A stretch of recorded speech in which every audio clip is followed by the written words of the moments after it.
Today we're delving into some more hidden images and Easter eggs on famous album covers, and I gotta say, some of these are just bizarre. This first one I didn't know about until some viewers mentioned it to me. On the back of Nirvana's Nevermind is a hidden image of the band Kiss, believe it or not, and specifically the cover of Kiss's 1977 album Love Gun. This one is kind of hard to see at first, but look above the monkey's head and squint a bit if you have to.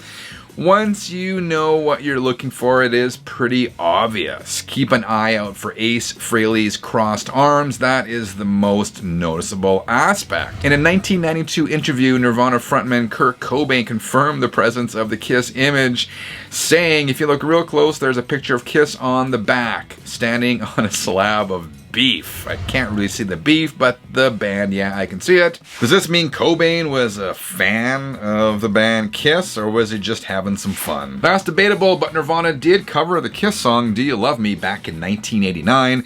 It appeared on the 1990 album, hard to believe. That was a compilation of Kiss cover songs. Have you ever seen the cover to Kate Bush's 2005 album Ariel?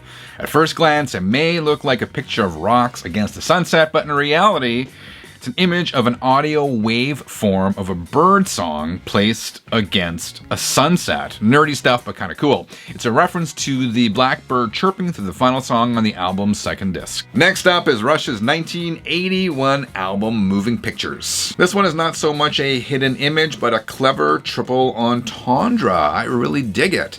The front cover, as you see here, depicts movers carrying pictures. That one is pretty obvious. That's number one. Number two, on the right side, people are shown crying because the pictures passing by are emotionally moving. Get it? That's number two. And finally, number three, the back cover depicts a film crew making a motion picture, also known as a moving picture, of the whole scene. There you go, the triple entendre. The images were taken outside the Ontario Legislative Building in Toronto, Canada. The pictures that are being moved include the band's Starman character, one of the dogs playing poker paintings entitled A Friend in Need, and a painting that shows Joan of Arc being burned at the stake. If you missed it, I visited the location of the album cover last year. I will leave a link to that video in the description below so you can check it out in more detail for yourself. On the cover of this Grateful Dead album, I can't pronounce, the words 8 Acid are apparently hidden within the band's logo.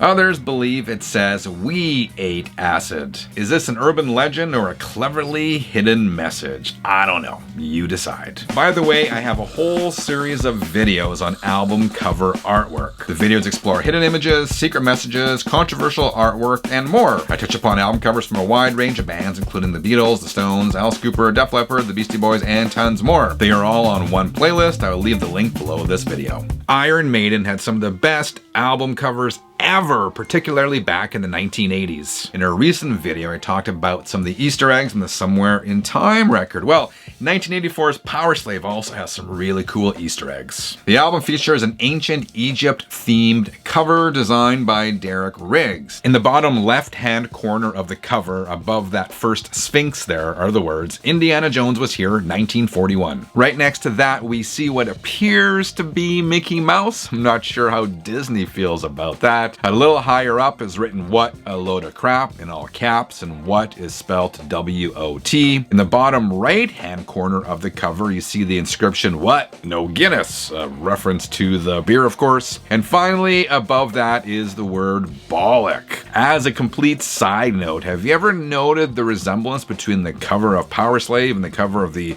Earth, Wind and Fire album All in All from 1977? Of course, Power Slave has Eddie, so it's 100% better. Am I right? As I said, a really fun album cover. This next one is not so much a hidden image or an Easter egg, but an unfortunate coincidence. The original cover of Dream Theater's Live Scenes from New York depicts the New York skyline, including the Twin Towers of the World Trade Center, in flames. The image was based on the cover of Dream Theater's 1992 album Images and Words, which included a heart in flames wrapped in barbed wire. In the heart's place for this release was an apple, a reference to the Big Apple. To make matters even worse, the album was released on September 11th, 2001. Not surprisingly, the album was recalled and re-released shortly afterwards with alternative artwork.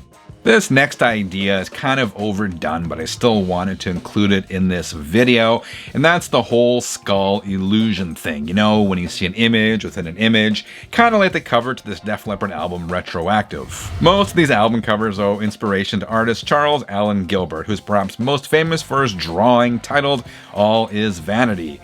That drawing employs a double image or visual pun in which the scene of a woman admiring herself in a mirror of her vanity table, when viewed from a distance, appears to be a human skull. We see a similar idea on the cover of Burning Bridges' Fall of the Plastic Empire, as well as their Glass Slipper EP and their Arctic Snow single. Then we have Cher's Heart of Stone and Aerosmith's Devil's Got a New Disguise. There is a skull on the cover of Alice Cooper's album called Dada, but that design was based on a painting by Salvador Dali called Slave Market with the Disappearing Bust of Voltaire. Technically, the Voltaire image and the Alice Cooper image, those are busts, B-U-S-T-S, not skulls, but a lot of people refer to them as skulls, particularly the Alice Cooper album cover image, so let's just go with it. We'll go with the flow. This next one is a hidden image, kind of, but there's nothing subtle about it. Check out the cover to Steppenwolf's 1971 album, For Ladies Only.